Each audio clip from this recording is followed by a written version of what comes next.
long que toutes les interventions des personnes ici présentes. C'est important d'être concis. Mais voilà, vous pouvez réagir, poser des questions sur le thème, et soit les intervenants essaieront de réagir, soit simplement on recevra votre interpellation, votre apport, votre anecdote aussi, rapidement raconter comment vous avez vécu ça vous, comment vous voyez aussi les forces et les faiblesses de notre union d'église.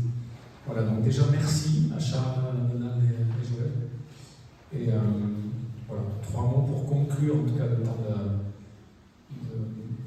de présentation, et puis ensuite on a une petite demi-heure d'échange. C'est qui commence? Je donne le Charles.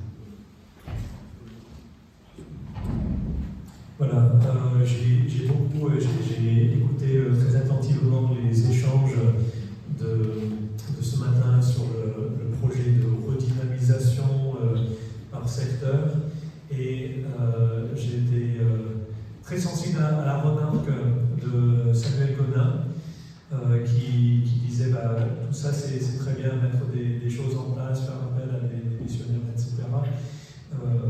Mais si on ne réfléchit pas d'abord sur le plan spirituel, c'est des activités qui ne vont pas porter de fruits. Enfin, j'espère ne pas avoir trahi ta pensée, Samuel.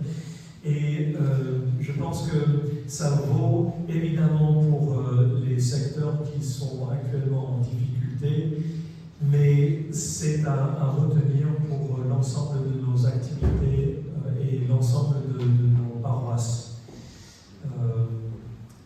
Un renouveau commence non pas par sectoriser, non pas par faire appel à des missionnaires ou déployer autrement les pasteurs. Tout ça c'est important, hein, je ne minimise pas cela.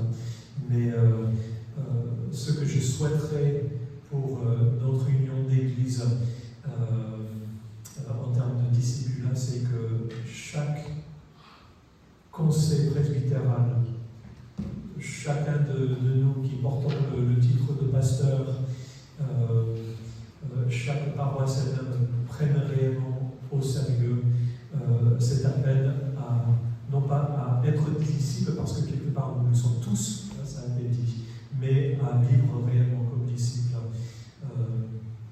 Je pense à ce mot de Calvin qui revient tout au long de la partie de l'institution chrétienne dans le 3e tome sur la vie chrétienne. Calvin qui a cette parole: nous ne sommes pas à nous-mêmes, nous sommes au Christ. Nous ne sommes pas à nous-mêmes, nous sommes au Christ.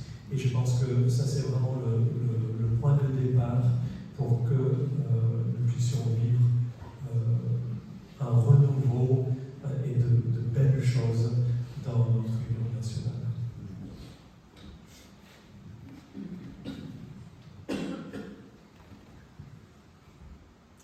Ce qui est, je crois quand même, un peu comme Donald l'a dit, en revenant sur l'exemple des parents, et aussi ce que disait mon frère à propos du rôle de l'Église, en fait, de présenter ce que c'est qu'être disciple de Christ, de ce que c'est que devenir disciple de Christ, chacun là où il en est. Nos enfants et les jeunes qui sont dans nos églises ont besoin d'exemples et de paroles pour grandir encore, pour devenir, pour continuer à marcher toujours un peu plus la stature de Christ. Je crois que je me souviens du témoignage de quelqu'un qui me disait qu'un des plus grands freins qu'il a eu dans sa vie spirituelle quand il était jeune, c'est de ne pas avoir vu ses parents, qui étaient pourtant chrétiens, ou qui se disaient chrétiens, à se repentir. Et ça, c'est quelque chose qui peut être difficile. C'est-à-dire que les parents ne s'imaginent pas forcément, les chrétiens ne s'imaginent pas forcément dans l'Église que ce n'est pas seulement comme des modèles de vertu qui doivent être vus, mais d'abord et premièrement comme des modèles de repentance. Et je crois que, pour moi, c'est quelque chose qui m'interpelle dans ce que j'essaie de transmettre à mes enfants, et c'est quelque chose peut-être qui est le plus difficile, c'est qu'on puisse, un peu encore, comme Joël l'a dit, c'est-à-dire que qu'on puisse aussi, qu'un synode puisse dire on s'était trompé, voilà. Et quand tant que parents, quand on a fait quelque chose qui n'était pas juste, et au lieu d'essayer de garder la face, bien juste de dire excuse-moi, je m'étais trompé, je n'aurais pas dû faire ça. Et voilà, et je pense que voilà, c'est quelque chose qui se joue. On a souffert